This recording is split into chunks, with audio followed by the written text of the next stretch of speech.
ਸਾਰਿਆਂ ਨੂੰ ਸਾਰੇ ਪੰਜਾਬ ਵਾਸੀ ਜਿਹੜਾ ਅੱਜ ਲਾਈਵ ਤੇ ਦੇਸ਼ ਵਾਸੀ ਲਾਈਵ ਦੇਖ ਰਹੇ ਹੈ ਸਾਰਿਆਂ ਨੂੰ ਫਤਿਹ ਅਰਜ਼ ਕਰਦਾ ਹਾਂ। ਵਾਹਿਗੁਰੂ ਜੀ ਕਾ ਖਾਲਸਾ ਵਾਹਿਗੁਰੂ ਜੀ ਕੀ ਫਤਿਹ। ਅੱਜ ਪੰਜਾਬ ਦੀ ਸਿਆਸਤ ਵਿੱਚ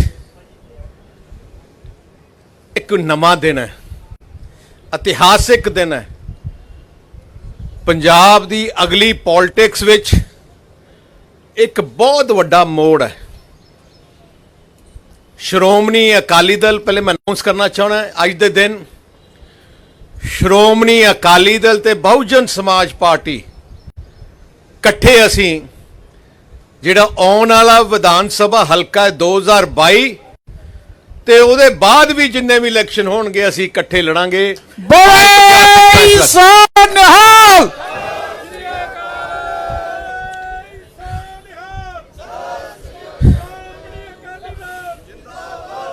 ਸ਼੍ਰੋਮਣੀ ਅਕਾਲੀ ਦਲ ਦਾ ਜੋ ਇਤਿਹਾਸ ਹੈ,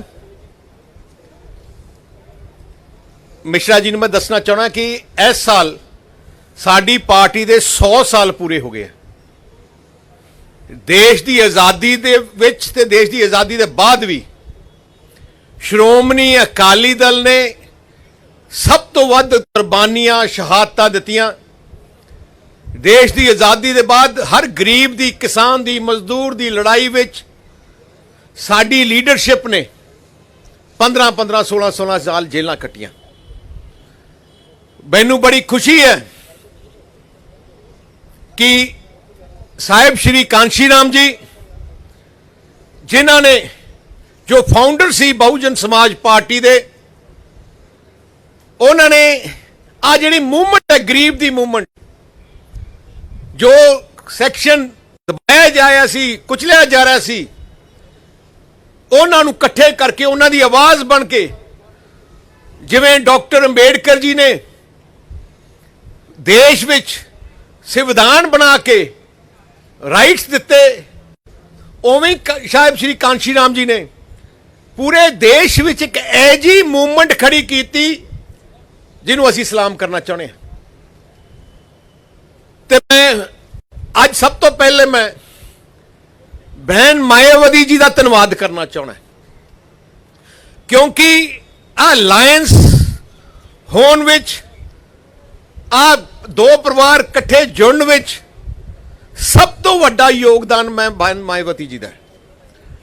ਜੋ ਉਹਨਾਂ ਨੇ ਮੈਂ ਕਿ ਜੋ ਗੱਲਾਂ ਹੋਈਆਂ, ਵਿਚਾਰਾਂ ਹੋਈਆਂ, ਜਿਵੇਂ ਉਹਨਾਂ ਦੀ ਸੋਚ ਹੈ, ਬੜੀ ਕਲੀਅਰ ਸੋਚ ਹੈ, ਫਿਊਚਰਿਸਟਿਕ ਸੋਚ ਹੈ। ਤੇ ਮੈਂ ਐਜ਼ ਪ੍ਰੈਜ਼ੀਡੈਂਟ ਸ਼੍ਰੋਮਣੀ ਅਕਾਲੀ ਦਲ ਉਹਨਾਂ ਨੂੰ ਮੈਂ ਵਧਾਈ ਦੇਣਾ ਚਾਹੁੰਦਾ, ਕਿਉਂਕਿ ਇਹ ਦੋਨੋਂ ਪਾਰਟੀਆਂ ਵਾਸਤੇ ਇੱਕ ਇਤਿਹਾਸਿਕ ਦਿਨ ਹੈ। ਦੋਨੋਂ ਪਾਰਟੀਆਂ ਦੀ ਆਈਡੀਓਲੋਜੀ, ਸੋਚ ਇੱਕੋ ਜਿਹੀ ਹੈ। ਦੋਨੋਂ ਪਾਰਟੀਆਂ ਗਰੀਬ, ਕਿਸਾਨ, ਮਜ਼ਦੂਰ, ਜੋ ਜਿਨ੍ਹਾਂ ਲੋਕਾਂ ਨੂੰ ਦਬਿਆ ਜਾਂਦਾ ਸੀ, ਕੁਚਲਿਆ ਜਾਂਦਾ ਸੀ, ਉਹਨਾਂ ਦੀ ਲੜਾਈ, ਉਹਨਾਂ ਦੇ ਹੱਕਾਂ ਦੀ ਲੜਾਈ ਵਾਸਤੇ ਆ ਦੋਨੋਂ ਪਾਰਟੀਆਂ ਲੜਦੀਆਂ ਰਹੀਆਂ।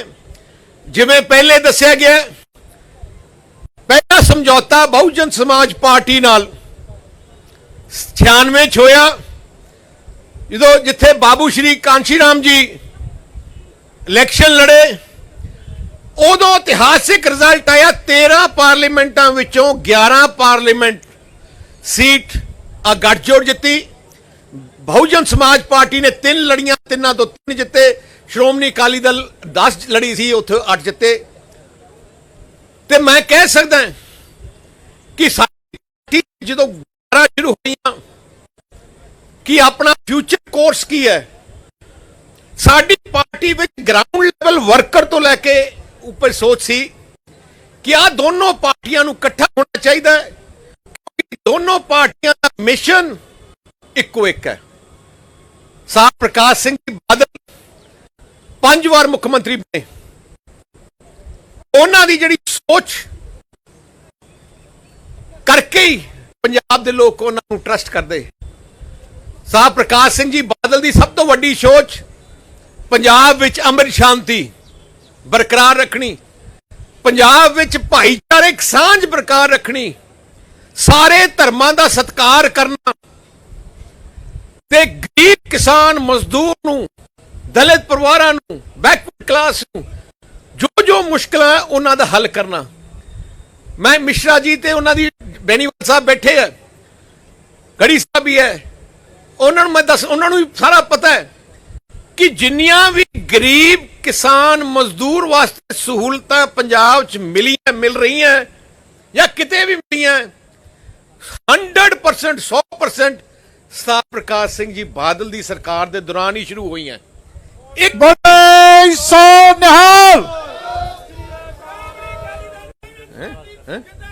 ਜਿੰਦਾਬਾਦ। ਤੇ ਮੈਂ ਇੱਕ ਗੱਲ ਕਹਿਣਾ ਚਾਹਣਾ, ਇੱਕ ਹੀ ਚੀਜ਼ ਕਾਂਗਰਸ ਪਾਰਟੀ ਦੀ ਦੇਣਾ ਕੀ ਸੀ,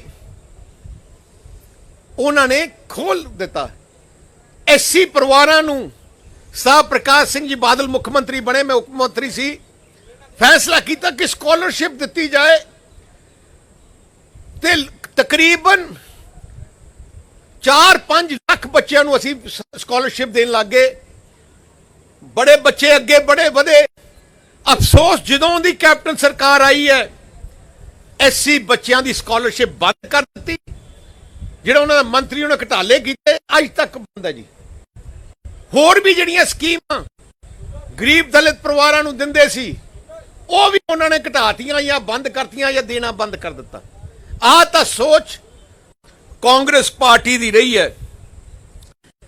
ਮੈਂ ਇੱਕ ਹੋਰ ਵੀ ਅੱਜ ਦੇ ਦਿਨ ਕਹਿਣਾ ਚਾਹਣਾ ਹੈ, ਸਾਹਿਬ ਪ੍ਰਕਾਸ਼ ਸਿੰਘ ਬਾਦਲ ਜਦੋਂ ਮੁੱਖ ਮੰਤਰੀ ਸੀ, ਉਹਨਾਂ ਦੀ ਇੱਕ ਸੋਚ ਸੀ ਕਿ ਸਾਰੇ ਧਰਮਾਂ ਦੇ ਲੋਕਾਂ ਨੂੰ ਕਾਨਫਰੰਸ ਲੈ ਕੇ ਚੱਲਦੇ ਸੀ ਤੇ ਜਿੰਨੇ ਵੀ ਸ਼ੁਭ ਦਿਹਾੜੇ ਕਿਸੇ ਵੀ ਧਰਮ ਦਾ ਹੁੰਦਾ, ਸਾਹਿਬ ਪ੍ਰਕਾਸ਼ ਸਿੰਘ ਜੀ ਬਾਦਲ ਆਪ ਬਣਾਉਂਦੇ।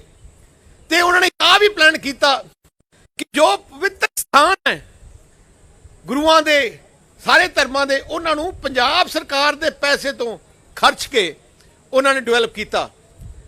ਸਭ ਤੋਂ ਵੱਡਾ ਐਗਜ਼ਾਮਪਲ ਭਗਵਾਨ ਵਾਲਮੀਕੀ ਜੀ ਦਾ ਮੰਦਿਰ ਰਾਮ ਤੀਰਥ, ਜਿਹਨੂੰ ਤਕਰੀਬਨ 300 ਕਰੋੜ ਰੁਪਇਆ ਲਾ ਕੇ ਪੰਜਾਬ ਸਰਕਾਰ ਦਾ ਉਹਨੂੰ ਬਹੁਤ ਖੂਬਸੂਰਤ ਤਰੀਕੇ ਨਾਲ ਡਿਵੈਲਪ ਕੀਤਾ। ਉੱਥੇ ਜਿਹੜੀ ਸੋਨੇ ਦੀ ਮੂਰਤੀ ਵੀ ਲਿਆਂਦੀ ਹੈ, ਬਹੁਤ ਵਧੀਆ ਬਣਾ ਕੇ ਲਿਆਂਦੀ। ਗੁਰੂ ਰਵਿਦਾਸ ਜੀ ਮਹਾਰਾਜ ਦਾ ਪਵਿੱਤਰ ਸਥਾਨ ਕਰਾਲਗੜ੍ਹ, ਉੱਥੇ ਵੀ 200 ਕਰੋੜ ਦਾ ਪ੍ਰੋਜੈਕਟ ਸ਼ੁਰੂ ਕੀਤਾ। ਪਰ ਅਫਸੋਸ ਇਸ ਗੱਲ ਦਾ ਹੈ, ਜਦੋਂ ਦੀ ਕੈਪਟਨ ਸਰਕਾਰ ਆਈ ਹੈ, ਰਾਮ ਤੀਰਥ ਤਰਫ ਵੀ ਧਿਆਨ ਖਤਮ ਹੋ ਗਿਆ ਤੇ ਉੱਥੇ ਬੁਰਾ ਹਾਲ ਹੋ ਗਿਆ। ਤੇ ਕਰਾਲਗੜ੍ਹ ਸਾਹਿਬ ਗੁਰੂ ਰਵਿਦਾਸ ਜੀ ਮਹਾਰਾਜ ਦਾ ਜੋ ਪਵਿੱਤਰ ਸਥਾਨ ਸੀ, ਉਸ ਸਥਾਨ ਨੂੰ ਡਿਵੈਲਪਮੈਂਟ ਉੱਥੇ ਰੋਕ ਦਿੱਤੀ। ਇੱਕ ਇੱਟ ਨਹੀਂ ਲੱਗੀ। ਰਾਮ ਆਪਣਾ ਦੁਰਗਿਆਨਾ ਮੰਦਿਰ 'ਚ ਵੀ ਉਹਨਾਂ ਨੇ ਬਹੁਤ ਵਧੀਆ ਬਿਊਟੀਫਿਕੇਸ਼ਨ ਕੀਤੀ। ਪੰਜਾਬੀਆਂ ਦੀ ਸੋਚ, ਸਾਰੀ ਸੋਚ ਸਾਡੇ ਗੁਰੂ ਸਾਹਿਬਾਨ ਦੀ ਦੱਸੀ ਹੋਈ ਸੋਚ ਤੇ ਅਸੀਂ ਚੱਲਦੇ ਹਾਂ। ਗੁਰੂ ਸਾਹਿਬਾਨ ਨੇ ਕਿਹਾ ਜ਼ੁਲਮ ਕਰਨਾ ਪਾਪ ਹੈ, ਜ਼ੁਲਮ ਸਹਿਣਾ ਵੀ ਪਾਪ ਹੈ। ਸੋ ਉਸੇ ਹੀ ਸੋਚ ਤੇ ਸ਼੍ਰੋਮਣੀ ਅਕਾਲੀ ਦਲ ਚੱਲਦੀ ਹੈ ਤੇ ਉਸੇ ਹੀ ਸੋਚ ਤੇ ਬਹੁਜਨ ਸਮਾਜ ਪਾਰਟੀ ਲੀਡਰਸ਼ਿਪ ਚੱਲਦੀ ਹੈ।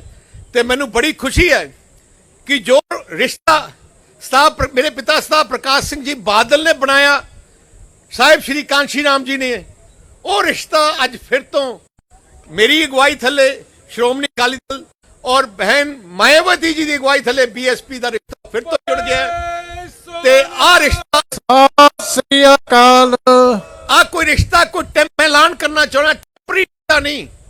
ਸ਼੍ਰੋਮਣੀ ਅਕਾਲੀ ਦਲ ਦੀ ਖਾਸੀਅਤ ਅਸੀਂ ਜ਼ਬਾਨ ਦੇ ਪੱਕੇ ਹੈ, ਜਿਹਦੀ ਬਾਂਹ ਫੜ ਲਈਏ ਫਿਰ ਜ਼ਿੰਦਗੀ ਭਰ ਸਾਡੀ ਅਸੀਂ ਉਹਦੇ ਨਾਲ ਸੰਭਾਉਣੇ ਆ। ਤੋ ਇਸ ਕਰਕੇ ਮੈਂ ਜਿਹੜਾ ਐਲਾਨ ਕਰ ਰਹੇ ਹਾਂ ਕਿ ਅਸੀਂ ਸ਼੍ਰੋਮਣੀ ਅਕਾਲੀ ਦਲ ਬਹੁਜਨ ਸਮਾਜ ਪਾਰਟੀ ਦਾ ਜੋ ਅਲਾਇੰਸ ਹੈ, ਬਹੁਜਨ ਸਮਾਜ ਪਾਰਟੀ 20 ਸੀਟਾਂ ਤੇ ਇਲੈਕਸ਼ਨ ਲੜੂਗੀ ਤੇ ਬਾਕੀ ਸੀਟਾਂ ਤੇ ਸ਼੍ਰੋਮਣੀ ਅਕਾਲੀ ਦਲ ਲੜੂਗਾ। ਬੋਲੇ ਸੋ ਨਿਹਾਲ ਜਿੰਦਾਬਾਦ। ਭਾਰਤੀ ਬਹੁਜਨ ਸਮਾਜ ਪਾਰਟੀ ਜਿੰਦਾਬਾਦ। ਹਾਲੇ ਥੋੜਾ ਭੁਲੇਖਾ ਲੱਗੇਗਾ ਵਿੱਚ ਤੇ ਇੱਕ ਮਿੰਟ। ਤੇ ਮੈਂ ਜਿਹੜੀਆਂ ਜਿਹੜੀਆਂ ਸੀਟਾਂ ਬਹੁਜਨ ਸਮਾਜ ਪਾਰਟੀ ਲੜ ਰਹੀ ਹੈ ਇਸ ਸਮਝੌਤੇ ਤੇ ਉਹਨਾਂ ਦਾ ਮੈਂ ਅੱਜ ਐਲਾਨ ਕਰਨ ਲੱਗਿਆ। ਪਹਿਲੀ ਸੀਟ ਕਰਤਾਰਪੁਰ ਸਾਹਿਬ ਜਲੰਧਰ ਡਿਸਟ੍ਰਿਕਟ ਵਿੱਚ, ਕਰਤਾਰਪੁਰ। ਦੂਜੀ same Jalandhar West, Jalandhar north ਉਹ ਵੀ ਜਲੰਧਰ ਜ਼ਿਲ੍ਹੇ 'ਚ, ਫਗਵਾੜਾ ਕਪੂਰਥਲਾ ਜ਼ਿਲ੍ਹੇ ਵਿੱਚ, ਹੁਸ਼ਿਆਰਪੁਰ ਸ਼ਹਿਰੀ ਜੋ ਮੇਨ ਹੁਸ਼ਿਆਰਪੁਰ ਸ਼ਹਿਰ ਦੀ ਸੀਟ ਹੈ ਉਹ ਹੁਸ਼ਿਆਰਪੁਰ ਵਿੱਚ, ਟਾਂਡਾ ਸੀਟ ਜੋ ਹੁਸ਼ਿਆਰਪੁਰ ਵਿੱਚ ਹੈ, ਦਸੂਹਾ ਸੀਟ ਜੋ ਹੁਸ਼ਿਆਰਪੁਰ ਵਿੱਚ ਹੈ, ਚਮਕੌਰ ਸਾਹਿਬ ਸੀਟ ਜੋ ਸ਼੍ਰੀ ਅਨੰਦਪੁਰ ਸਾਹਿਬ ਜ਼ਿਲ੍ਹੇ 'ਚ ਹੈ, ਰੋਪੜ ਜ਼ਿਲ੍ਹੇ 'ਚ ਹੈ, ਬਸਤੀ ਪਟਾਣਾ ਸੀਟ ਜੋ ਫਤਿਹਗੜ੍ਹ ਸਾਹਿਬ 'ਚ ਹੈ, ਮਿਲਕਾ ਸੀਟ ਜੋ ਬਰਨਾਲਾ 'ਚ ਹੈ, ਨਵਾਂ ਸ਼ਹਿਰ ਸੀਟ ਜੋ ਸ਼ਹੀਦ ਭਗਤ ਸਿੰਘ ਭਗਤ ਸਿੰਘ ਨਗਰ 'ਚ ਹੈ, ਲੁਧਿਆਣਾ ਨਾਰਥ ਸੀਟ ਜੋ ਲੁਧਿਆਣੇ 'ਚ ਹੈ, ਪਠਾਨਕੋਟ ਜ਼ਿਲ੍ਹੇ ਦੀਆਂ ਸੁਜਾਨਪੁਰ ਤੇ ਪਠਾਨਕੋਟ ਸੀਟ, ਆ ਤਿੰਨ ਸੀਟਾਂ ਪਠਾਨਕੋਟ ਜ਼ਿਲ੍ਹੇ 'ਚ। ਫਿਰ ਅਨੰਦਪੁਰ ਸਾਹਿਬ ਦੀ ਸੀਟ, ਮੋਹਾਲੀ ਦੀ ਸੀਟ ਮੋਹਾਲੀ ਜ਼ਿਲ੍ਹੇ 'ਚ, ਅੰਮ੍ਰਿਤਸਰ ਨਾਰਥ ਅੰਮ੍ਰਿਤਸਰ ਜ਼ਿਲ੍ਹੇ 'ਚ, ਅੰਮ੍ਰਿਤਸਰ ਸੈਂਟਰਲ ਅੰਮ੍ਰਿਤਸਰ ਜ਼ਿਲ੍ਹੇ 'ਚ, ਤੇ ਪਾਇਲ ਉਹ ਲੁਧਿਆਣਾ ਜ਼ਿਲ੍ਹੇ 'ਚ। ਇਸ ਸੀਟ ਵਿੱਚ 7 ਸੀਟਾਂ ਬੀਐਸਪੀ ਲੜੇਗੀ, ਮਾਝਾ ਵਿੱਚ ਸੀਟਾਂ ਬੀਐਸਪੀ ਲੜੇਗੀ, ਤੇ ਦੁਆਬਾ ਵਿੱਚ 8 ਸੀਟਾਂ ਬੀਐਸਪੀ ਲੜੇਗੀ। ਸੋ ਅਸੀਂ ਜਲਦੀ ਹੀ ਸ਼੍ਰੋਮਣੀ ਅਕਾਲੀ ਦਲ ਦੀ ਤੇ ਬਹੁਜਨ ਸਮਾਜ ਪਾਰਟੀ ਦੀ ਕੋਆਰਡੀਨੇਸ਼ਨ ਕਮੇਟੀ ਬਣਾਵਾਂਗੇ, ਅਸੀਂ ਇਕੱਠੇ ਕਰਾਂਗੇ ਤੇ ਕੋਆਰਡੀਨੇਸ਼ਨ ਨਾਲ ਹਲਕੇ ਵਾਈਜ਼ ਆਪਾਂ ਮੀਟਿੰਗ ਕਰਕੇ ਮਕਸਦ ਇੱਕੋ ਇੱਕ ਹੈ, ਇੱਕ ਹੰਕਾਰੀ ਰਾਜਾ, ਇੱਕ ਲੁਟੇਰੀ ਕਾਂਗਰਸ ਜਿਹਨੇ ਪੰਜਾਬ ਨੂੰ ਤਬਾਹ ਕਰ ਦਿੱਤਾ ਹੈ। ਮਿਸ਼ਨ ਇੱਕੋ ਇੱਕ ਹੈ, ਪੰਜਾਬ ਨੂੰ ਇਹਨਾਂ ਲੁਟੇਰਿਆਂ ਤੋਂ ਬਚਾਉਣਾ ਹੈ, ਪੰਜਾਬ ਵਿੱਚ ਅਮਨ ਸ਼ਾਂਤੀ ਭਾਈਚਾਰਕ ਸਾਂਝ ਕਰਾਉਣੀ ਹੈ ਤੇ ਗਰੀਬ ਤੇ ਦਲਿਤ ਕਿਸਾਨ ਨੂੰ ਹਰ ਕਿਸਮ ਦੀ ਸਹੂਲਤ ਦੇਣੀ ਹੈ ਕਿ ਜੋ ਅੱਗੇ ਜਾ ਕੇ ਅੱਗੇ ਆਪਣੇ ਪੰਜਾਬ ਅੱਗੇ ਤਰੱਕੀ ਕਰ ਸਕੇ। ਇੰਡਸਟਰੀ ਤੇ ਵਪਾਰ ਨੂੰ ਪੂਰਾ ਡਿਵੈਲਪ ਕਰਕੇ ਪੰਜਾਬ ਦੀ ਇਕਨੋਮੀ ਨੂੰ ਵਾਪਸ ਰੇਲ ਤੇ ਲਿਆਉਣਾ ਹੈ। ਜਿਹੜੀ ਇਕਨੋਮੀ ਕੈਪਟਨ ਅਮਰਿੰਦਰ ਸਿੰਘ ਦੀ ਅਗਵਾਈ ਥੱਲੇ ਤਬਾਹ ਹੋ ਗਈ ਹੈ, ਇੱਕ ਐਜਾ ਮੁੱਖ ਮੰਤਰੀ ਬਣਿਆ ਜਿਹੜਾ ਘਰੋਂ ਨਹੀਂ ਨਿਕਲਿਆ। ਅੱਜ ਸਾਨੂੰ ਵੀ ਕੁਝ ਉਹਦੇ ਖਿਲਾਫ ਕਹਿਣ ਦੀ ਲੋੜ ਹੀ ਨਹੀਂ, ਸਾਥੋਂ ਵੱਧ ਉਹਦੀ ਆਪਣੀ ਪਾਰਟੀ ਉਹਦੇ ਖਿਲਾਫ ਕਹਿ ਰਹੀ ਹੈ। ਜਿਸ ਪਾਰਟੀ ਦੇ ਮੰਤਰੀ, ਜਿਸ ਕੈਬਨਿਟ ਦੇ ਮੰਤਰੀ ਨਾਲ ਵਿਸ਼ਵਾਸ ਮੁੱਖ ਮੰਤਰੀ ਤੇ ਨਾ ਹੋਏ, ਜਿਸ ਪਾਰਟੀ ਓਪਨਲੀ ਕਹਿ ਰਹੀ ਹੈ ਕਿ ਪੰਜਾਬ ਦੇ ਮੁੱਖ ਮੰਤਰੀ ਤੇ ਉਹਦੀ ਕੈਬਨਿਟ ਨੇ ਤਬਾਹ ਕਰ ਦਿੱਤਾ ਹੈ, ਉਸ ਪਾਰਟੀ ਤੋਂ ਉਸ ਸਰਕਾਰ ਤੋਂ ਬਚਾਉਣਾ ਸਾਡਾ ਫਰਜ਼ ਹੈ। ਹਰ ਪੂਰੇ ਪੰਜਾਬੀਆਂ ਨੂੰ ਆਸ਼ੀਰਵਾਦ ਲੈ ਕੇ ਅਸੀਂ ਅੱਜ ਜੰਗ ਲੜਾਂਗੇ ਤੇ ਮੈਨੂੰ ਪੂਰਾ ਆਸ਼ੀਰਵਾਦ ਹੈ ਕਿ ਜਿੱਤ ਪ੍ਰਾਪਤ ਹੋਗੀ, ਪ੍ਰਮਾਤਮਾ ਦੀ ਬਖਸ਼ਿਸ਼ ਨਾਲ ਜਿੱਤ ਪ੍ਰਾਪਤ ਹੋਗੀ। ਮੈਂ ਅਖੀਰ ਵਿੱਚ ਫਿਰ ਤੋਂ ਬਹਿਨ ਮਾਇਆਵਤੀ ਜੀ ਦਾ ਦਿਲ ਦੀ ਗਹਿਰਾਈਆਂ ਤੋਂ ਧੰਨਵਾਦ ਕਰਦਾ ਤੇ ਇਸ ਗੱਠਜੋੜ ਨੂੰ ਇਕੱਠੇ ਕਰਨ ਵਾਸਤੇ, ਫਾਈਨਲ ਸ਼ੇਪ ਦੇਣ ਵਾਸਤੇ ਮੈਂ ਮਿਸ਼ਰਾ ਜੀ ਦਾ ਦਿਲੋਂ ਧੰਨਵਾਦ ਕਰਨਾ ਚਾਹੁੰਦਾ। ਬੇਨੀਵਾਲ ਜੀ ਜੋ ਪੰਜਾਬ ਦਾ ਇਤਿਹਾਸ ਦਾ, ਉਹਨਾਂ ਦਾ ਵੀ ਦਿਲੋਂ ਧੰਨਵਾਦ ਕਰਨਾ ਚਾਹੁੰਦਾ ਤੇ ਗੜੀ ਸਾਹਿਬ ਦਾ ਵੀ, ਬੜੇ ਨੇਕ ਇਨਸਾਨ ਹੈ, ਉਹਨਾਂ ਧੰਨਵਾਦ ਕਰਨਾ ਚਾਹੁੰਦਾ। ਕੋਈ ਜ਼ਿਆਦਾ ਡਿਫਰੈਂਸ ਨਹੀਂ ਸਾਡਾ ਰਿਹਾ, ਬੜੀ ਵਧੀਆ ਤਰੀਕੇ ਨਾਲ ਅਸੀਂ ਆ ਲੜਾਈ ਲੜਾਂਗੇ। ਤੇ ਮੈਂ ਸਪੈਸ਼ਲ ਥੈਂਕਸ ਨਰੇਸ਼ ਗੁਜਰਾਲ ਜੀ ਵੀ ਦੇਣਾ ਚਾਹੁੰਦਾ ਜਿਨ੍ਹਾਂ ਨੇ ਇਸ ਸਾਰੇ ਸਮਝੌਤੇ ਤੇ ਭੁੰਦੜ ਸਾਹਿਬ ਦਾ, ਜਿਨ੍ਹਾਂ ਨੇ ਬਹੁਤ ਵਧੀਆ ਯੋਗਦਾਨ ਪਾ ਕੇ ਐਜਾ ਰਿਸ਼ਤਾ ਕਾਇਮ ਕੀਤਾ ਹੈ ਜਿਹੜਾ ਹੁਣ ਪੰਜਾਬ ਦੀ ਸਿਆਸਤ ਵਿੱਚ ਇੱਕ ਨਵਾਂ ਸੂਰਜ ਨਿਕਲ ਕੇ ਆਊਗਾ। ਪੰਜਾਬ ਦੀ ਲੋਕਾਂ ਦੀਆਂ ਜਿਹੜੀ ਖੁਸ਼ੀਆਂ ਚਿਹਰੇ ਤੋਂ ਚਲੀ ਗਈਆਂ ਸੀ 5 ਸਾਲ ਕਾਂਗਰਸ ਦੇ ਖਿਲਾਫ ਕਰਕੇ, ਉਹ ਖੁਸ਼ੀਆਂ ਵਾਪਸ ਲੈ ਕੇ ਆਊਗਾ। ਤੇ ਮੈਂ ਹੁਣ ਬੇਨਤੀ ਕਰਨਾ ਚਾਹਣਾ ਬੈਨੀਵਾਲ ਸਾਹਿਬ ਨੂੰ ਕਿ ਆਪਣੇ ਸ਼ਬਦ, ਉਹ ਸੱਚੀ ਮਿਸ਼ਰਾ ਸਾਹਿਬ ਨੂੰ, ਮਿਸ਼ਰਾ ਜੀ ਨੂੰ ਬੜੇ ਸੋ ਨਿਹਾਲ। ਕਰ ਲਿਆ ਸਾਰਾ ਕੁਝ ਤੁਸੀਂ ਕਹਿੰਦੇ।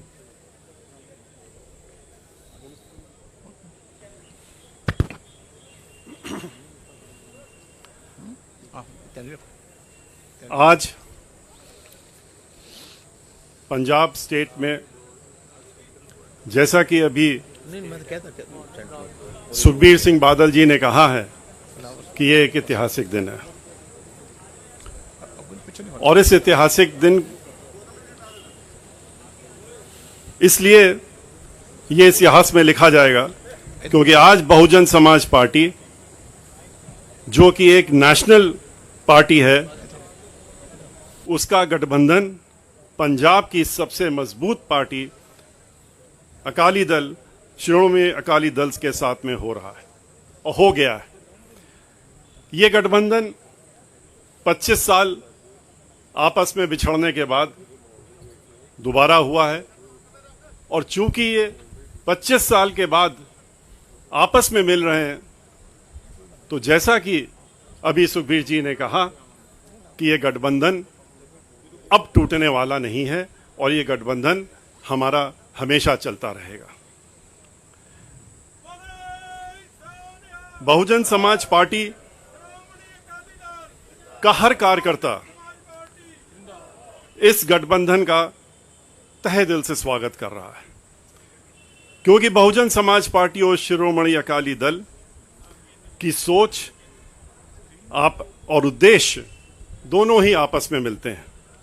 दोनों ही पार्टियां किसानों, दलितों, शोषितों, मजदूरों, तरह दबे कुचले लोगों के हक और उत्थान के लिए लड़ाई लड़ती रहती हैं और लड़ती रहेंगी। बहुजन समाज पार्टी, जिसका गठबंधन सन 1984 में पंजाब प्रदेश में जन्मे मानवर्षी काशीराम जी द्वारा तथा माननीय सुश्री बहन मायावती जी के द्वारा, जो कि हमारी राष्ट्रीय अध्यक्ष हैं, किया गया था। पार्टी का गठन परम पूज्य डॉक्टर बाबा साहब भीमराव अंबेडकर जी, जो कि भारत के संविधान के रचयिता हैं और निर्माता हैं, के बताए हुए उद्देश्यों पर चलकर इस देश में सभी उपेक्षित वर्गों को उनका हक दिलाने और उनके अपने पैरों पर खड़ा होकर मांगने वाला नहीं बल्कि देने वाला समाज बनाने के उद्देश्य से किया गया था। आज का यह ऐतिहासिक गठबंधन इतना महत्वपूर्ण है कि इसके लिए सही माने में माननीय बहन मायावती जी, जो हमारी पार्टी की राष्ट्रीय अध्यक्ष हैं, वो स्वयं आना चाहती थी, लेकिन और इस गठबंधन की घोषणा में वो खुद रहना चाहती थी, लेकिन कोरोना की वजह से और कोरोना में के अंतर्गत लगे जो रिस्ट्रिक्शंस हैं, उसके तहत यहाँ पर, क्योंकि ये सभी को मालूम है, अगर बहन मायावती जी यहाँ आती तो हम लोग बहुजन समाज पार्टी के हजारों कार्यकर्ता जो पंजाब के हैं, उनको यहाँ पर आने से रोक नहीं पाते, और कोरोना का उल्लंघन होना लाजमी था। इसलिए बहन मायावती जी ने इस ऐतिहासिक गठबंधन की घोषणा करने के लिए उन्होंने हमें यहाँ पर हमारे दोनों साथियों के साथ में श्री पंजाब स्टेट के जो हमारे पार्टी के कोऑर्डिनेटर हैं श्री रणधीर सिंह बेनीवाल जी, और पंजाब स्टेट के बहुजन समाज पार्टी के अध्यक्ष श्री जसवीर सिंह गढ़ी जी को अधिकृत किया कि हम लोग यहाँ पर आके इस गठबंधन को की घोषणा अपने भाई श्री सुखबीर सिंह बादल जी के साथ में मिलकर के यहाँ पर करने का काम करें।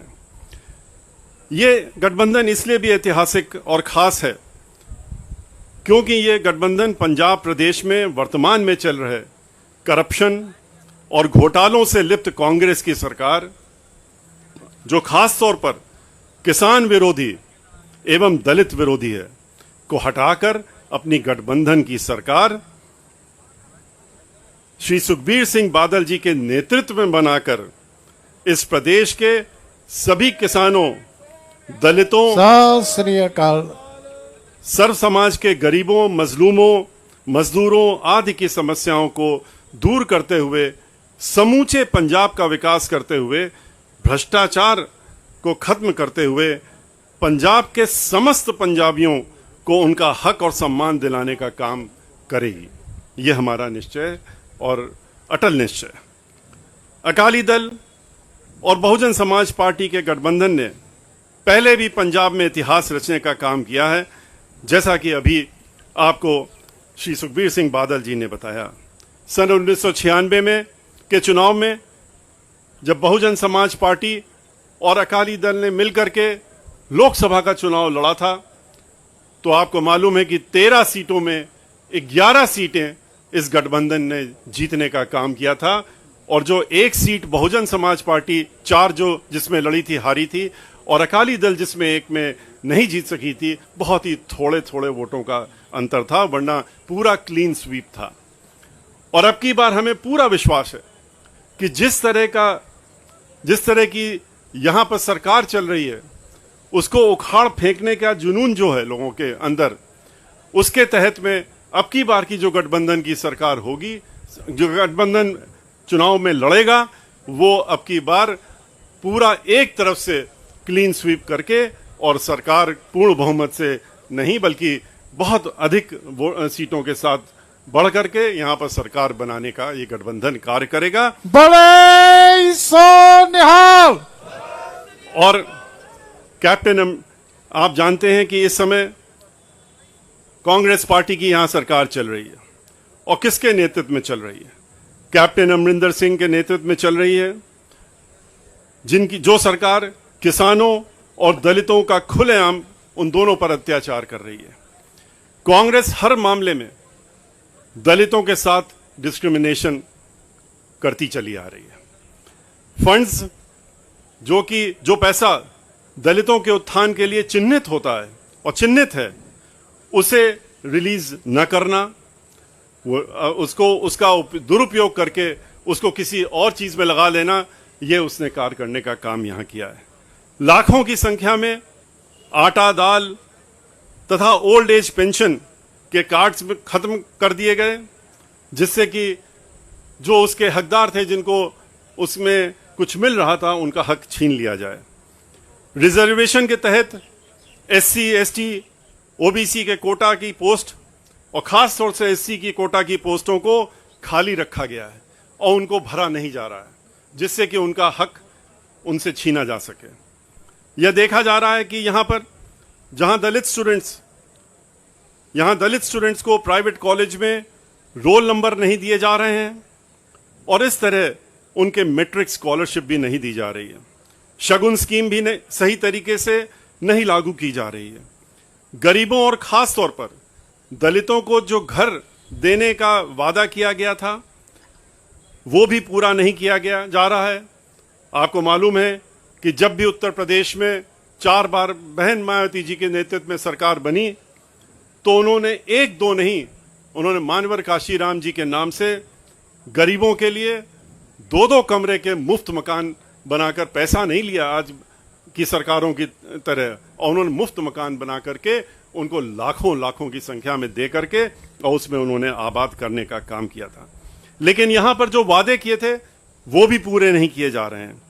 दलितों के लिए चिन्हित जितनी भी स्कीम्स हैं, उनको इंप्लीमेंट करने की जगह उसका धन पूरी तरीके से दुरुपयोग करके भ्रष्टाचार किया जा रहा है। आज बाकी जो पार्टियां हैं, उनके बारे में आपको अच्छी तरीके से मालूम है कि उनका किसान आंदोलन चल रहा है। किसान आंदोलन में आपने बहुजन समाज पार्टी और अकाली दल का आपने स्टैंड देखा है। हम लोग किसानों के साथ में खड़े हैं। पार्लियामेंट के अंदर दोनों पार्टियों ने, मैंने स्वयं खड़े होकर के किसान आंदोलन में जो तीनों बिल जो काला कानून के तहत पास किए गए हैं, जिसमें कि किसानों की जमीनों को छीनने का षड्यंत्र है और छीन करके उनको जमीनों से भी बेदखल करने का जो षड्यंत्र रचा जा रहा है, उसके विरोध में बहन मायावती जी ने अपना वक्तव्य दिया, बोलने का काम किया, हमें अधिकृत किया था पार्लियामेंट में, हमने भी ये बात उठाई थी। और इतना ही नहीं, आपको यह भी मालूम है कि इसका विरोध करते हुए पार्लियामेंट में, लोकसभा के अंदर अकाली दल की के जिनके चूंकि उस समय गठबंधन था, अकाली दल से श्री हरसिमरत कौर जी ये वहां पर मंत्री थी, लेकिन किसानों की जब बात आई, इस किसानों के बिल का उन्होंने विरोध किया। उन्होंने पहले उसको बनाने के पहले भी विरोध किया, जब उनकी नहीं सुनी गई तो उन्होंने इस विरोध को जताते हुए और इस पद को छोड़ते हुए, मंत्री के पद को छोड़ने का काम किया, त्यागने का काम किया और इस्तीफा दे करके उन्होंने किसानों के लिए खड़े होने का काम किया। तो बहुजन समाज पार्टी और अकाली दल का जो गठबंधन है, ये निश्चित करेगा, और ये हम उत्तर प्रदेश में भी किसानों से कह चुके हैं, इस देश के सभी किसानों से कह चुके हैं, और यहां फिर दोहराने का काम कर रहे हैं कि इस काले कानून को लागू नहीं होने दिया जाएगा, जिसके लिए किसान दिन रात लड़ाई लड़ रहे हैं और उनका कोई भी हाल पूछने वाला नहीं है। आम आदमी पार्टी के बारे में आपको अच्छी तरीके से मालूम है कि कांग्रेस की ही तरह, जैसे कांग्रेस इस बिल को पहले ला रही थी, जब किसानों ने विरोध किया तो विरोध जताने लगे, आम आदमी पार्टी ने तो इसका स्वागत किया था, इस बिलों का स्वागत करके और अपना बयान दिया था। उसके बाद जब किसानों का आंदोलन देखा, किसान को उन्होंने सड़कों में उतरते हुए देखा, तो उन्होंने अपनी पलटी मार दी। तो ऐसे लोगों से भी आपको खास तौर से चौकन्ना रहना पड़ेगा। बीएसपी और शिरोमणि अकाली दल की, हम ये अपने साथियों से जितने भी पंजाब में आपके माध्यम से, मीडिया के माध्यम से कहना चाहते हैं कि इन लोगों को, इन पार्टियां जो अपना मुखौटा कुछ रखते हैं, सोच कुछ रखते हैं, उस मुखौटे को पहचानना चाहिए कि उसके अंदर चेहरा कौन सा है। और ये गठबंधन जो है, ये ऐसे जितनी भी पार्टियां हैं, उनके इस मुखौटे को जरूर उखाड़ के फेंकेगा और उनका असली चेहरा अब की बार जनता भी लाएगी और पार्टी, हमारे कार्यकर्ता, हम लोग भी लाने का काम करेंगे। हम बहुजन समाज पार्टी पंजाब में उत्तर प्रदेश की तरह, जैसे कि बहन मायावती जी को पूरा देश जानता है कि कानून के मामले में कोई कॉम्प्रोमाइज नहीं होता है। यहां पर भी जो गठबंधन की सरकार है, उसने वो जो है कानून के द्वारा कानून की सरकार चलाने का काम करेगा। उत्तर प्रदेश की ही तरह बीएसपी की सरकार गरीबों, यहां पर जो गठबंधन की सरकार है, गरीबों, शोषितों, दलितों और मजदूरों, खास तौर पर यहां पर पंजाब के किसानों को उनका हक दिलाने के लिए पूरी लड़ाई लड़ेगा। पंजाब में बीएसपी द्वारा, केंद्र द्वारा बनाए ये कानून लागू नहीं होने दिया जाएगा। अंत में मैं ये जरूर कहना चाहूंगा कि मैं उन बातों को नहीं दोहरा रहा हूं जो श्री सुखबीर जी ने अभी आपके सामने रख दी, जैसे कि उन्होंने मंदिर जो काम शुरू किया गया था रविदास जी का, संत रविदास जी का, उसको रोक दिया। कई ऐसी स्कीमें हैं, भ्रष्टाचार जिनका उजागर उन्होंने अभी कर ही दिया है, उनको हम रिपीट नहीं करते हैं, लेकिन हम लोग इस गठबंधन की सरकार बनने के बाद इन सब चीजों में पूरी एक साथ मिलकर के इनको अमल में लाने का काम करेंगे। और मैं अंत में इतना जरूर कहना चाहूंगा कि मीडिया के माध्यम से कि हमारी पार्टी की राष्ट्रीय अध्यक्ष का ये संदेश पूरे पंजाब के वासियों को मैं देना चाहूंगा उनकी तरफ से, कि हम अपने साथियों से ये अनुरोध करना चाहेंगे कि पंजाब में बीएसपी और अकाली दल के इस ऐतिहासिक जो आज गठबंधन हुआ है उसको अपना पूरा समर्थन दें और पंजाब में 2022 के चुनाव में इस गठबंधन की सरकार बनवाने में अपना पूर्ण योगदान देंगे। बहुजन समाज पार्टी के बारे में सभी को मालूम है कि बहुजन समाज पार्टी के कार्यकर्ता बहुत ही अनुशासित रहते हैं और बहन मायावती जी के आदेश और निर्देश और उनके साथ में तत्परता से खड़े रहते हैं।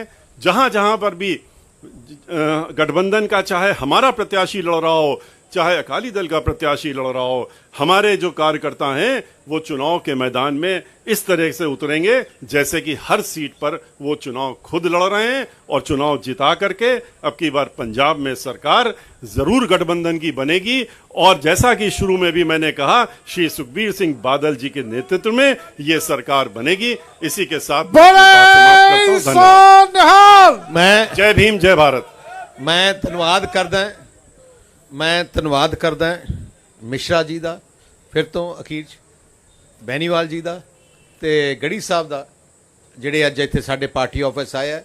ਤੇ ਇਹਦੇ ਬਾਅਦ ਅਸੀਂ ਮਿਸ਼ਰਾ ਜੀ ਤੇ ਅਸੀਂ ਨਾਲ ਉਹਨਾਂ ਟੀਮ ਸਾਹਿਬ ਪ੍ਰਕਾਸ਼ ਸਿੰਘ ਜੀ ਬਾਦਲ ਜੋ ਇੱਥੇ ਚੰਡੀਗੜ੍ਹ ਹੈ ਉਹਨਾਂ ਨੂੰ ਮਿਲ ਕੇ ਤੇ ਉਹਨਾਂ ਤੋਂ ਵੀ ਆਸ਼ੀਰਵਾਦ ਲੈਣ ਵਾਸਤੇ ਆਪਾਂ ਜਾਵਾਂਗੇ, ਕਿਉਂਕਿ ਆ ਸਾਰਾ ਕੁਛ ਹੀ ਜੋ ਸਟਰਗਲ ਜੋ ਪਾਰਟੀ ਵਿੱਚ ਸਾਹਿਬ ਪ੍ਰਕਾਸ਼ ਸਿੰਘ ਜੀ ਬਾਦਲ ਦਾ ਇਸ ਪਾਰਟੀ ਨੂੰ ਇਸ ਮੁਕਾਮ 'ਚ ਪਹੁੰਚਾਉਣ ਦਾ ਯੋਗਦਾਨ ਹੈ, ਉਹਨੂੰ ਆਪਾਂ ਉਹ ਲਫ਼ਜ਼ ਨਹੀਂ ਜਿਨ੍ਹਾਂ ਨਾਲ ਮੈਂ ਗੱਲ ਕਰ ਸਕਾਂ। ਤੇ ਜੋ ਰਿਸ਼ਤਾ ਸ਼੍ਰੀ ਕਾਂਸ਼ੀ ਰਾਮ ਜੀ ਸਾਹਿਬ ਸ਼੍ਰੀ ਕਾਂਸ਼ੀ ਰਾਮ ਜੀ ਦਾ ਬਾਦਲ ਸਾਹਿਬ ਨਾਲ ਸ਼ੁਰੂ ਹੋਇਆ ਸੀ, ਉਹ ਰਿਸ਼ਤਾ ਫਿਰ ਤੋਂ ਕਾਇਮ ਤੇ ਅੱਜ ਬਹਿਨ ਮਾਈਵਤੀ ਜੀ ਨਾਲ ਤੇ ਸ਼੍ਰੋਮਣੀ ਅਕਾਲੀ ਦਲ ਤੇ ਬੀਐਸਪੀ ਦਾ ਰਿਸ਼ਤਾ ਬਣ ਗਿਆ। ਸੋ ਮੈਂ ਮੀਡੀਆ ਨੂੰ ਕਹਿਣਾ ਚਾਹੁੰਦਾ, ਅੱਜ ਦੀ ਦਿਨ 'ਚ ਅਸੀਂ ਦੋਨੋਂ ਪਾਰਟੀਆਂ ਨੇ ਫੈਸਲਾ ਕੀਤਾ ਹੈ। ਮੈਂ ਰਿਕੁਐਸਟ ਕਰਦਾ ਅੱਜ ਸਵਾਲ ਨਹੀਂ ਲਿੱਤੇ ਜਾਣਗੇ। ਮੇਰੀ ਇੱਕੋ ਇੱਕ ਰਿਕੁਐਸਟ ਹੈ, ਇੱਕ ਦੋ ਦਿਨ ਬਾਅਦ ਆਪਾਂ ਬਹਿ ਕੇ ਤੁਹਾਡੇ ਨਾਲ ਚਾਹ ਵੀ ਰੋਟੀ ਵੀ ਤੇ ਨਾਲੇ ਤੁਹਾਡੇ ਨਾਲ ਸਾਰੇ ਸਵਾਲਾਂ ਦਾ ਜਵਾਬ ਦਾਂਗੇ। ਤੁਹਾਡਾ ਸਾਰਿਆਂ ਦਾ ਬਹੁਤ ਬਹੁਤ ਧੰਨਵਾਦ। ਪ੍ਰਧਾਨ ਸਾਹਿਬ ਥੋੜਾ ਜਿਹਾ ਮੂੰਹ ਮਿੱਠਾ ਕਰਾਇਆ ਜਾਏਗਾ। ਮਿਸ਼ਰਾ ਜੀ, ਜਦੋਂ ਵੀ ਕੋਈ ਪਰਿਵਾਰਿਕ ਸਮਾਗਮ ਹੁੰਦਾ ਤਾਂ ਖੁਸ਼ੀ ਦੇ ਤੌਰ ਦੇ ਉੱਤੇ ਮਠਿਆਈ ਵੰਡੀ ਜਾਂਦੀ ਹੈ। ਸੋ ਅੱਜ ਵੀ ਸ਼ਗਨ ਦੇ ਤੌਰ ਤੇ ਮੂੰਹ ਮਿੱਠਾ ਕਰਾ ਰਹੇ ਆ ਪ੍ਰਧਾਨ ਸਾਹਿਬ ਮਿਸ਼ਰਾ ਸਾਹਿਬ ਦਾ ਤੇ ਬਾਕੀ ਲੀਡਰ ਸਾਹਿਬਾਨ ਦਾ। ਔਰ ਮੈਨੂੰ ਦੱਸਦਿਆਂ ਖੁਸ਼ੀ ਹੁੰਦੀ ਹੈ ਕਿ ਸਾਹਿਬ ਕਾਂਸ਼ੀ ਰਾਮ ਜੀ ਦਾ ਜਿਹੜਾ ਜੱਦੀ ਪਿੰਡ ਹੈ ਖਵਾਸਪੁਰਾ ਰੋਪੜ ਦੇ ਵਿੱਚ, ਅੱਜ ਜਦੋਂ ਅਨਾਉਂਸਮੈਂਟ ਹੋਈ ਸੀ ਤੇ ਮੈਨੂੰ ਮੈਸੇਜ ਆਇਆ ਕਿ ਉਸ ਪਿੰਡ ਦੇ ਵਿੱਚ ਦੋਵਾਂ ਪਾਰਟੀਆਂ ਦੇ ਸਾਡੇ ਲੀਡਰਾਂ ਨੇ ਲੱਡੂ ਵੰਡਣੇ ਸ਼ੁਰੂ ਕੀਤੇ ਆ। ਉਹਨਾਂ ਦਾ ਵੀ ਬਹੁਤ ਬਹੁਤ ਧੰਨਵਾਦ। ਸਾਰੇ ਮੀਡੀਆ ਦਾ, ਸਾਰੇ ਲੀਡਰ ਸਾਹਿਬਾਨ ਦਾ, ਸਭ ਦਾ ਬਹੁਤ ਬਹੁਤ ਧੰਨਵਾਦ। ਵਾਹਿਗੁਰੂ ਜੀ ਕਾ ਖਾਲਸਾ, ਵਾਹਿਗੁਰੂ ਜੀ ਕੀ ਫਤਿਹ।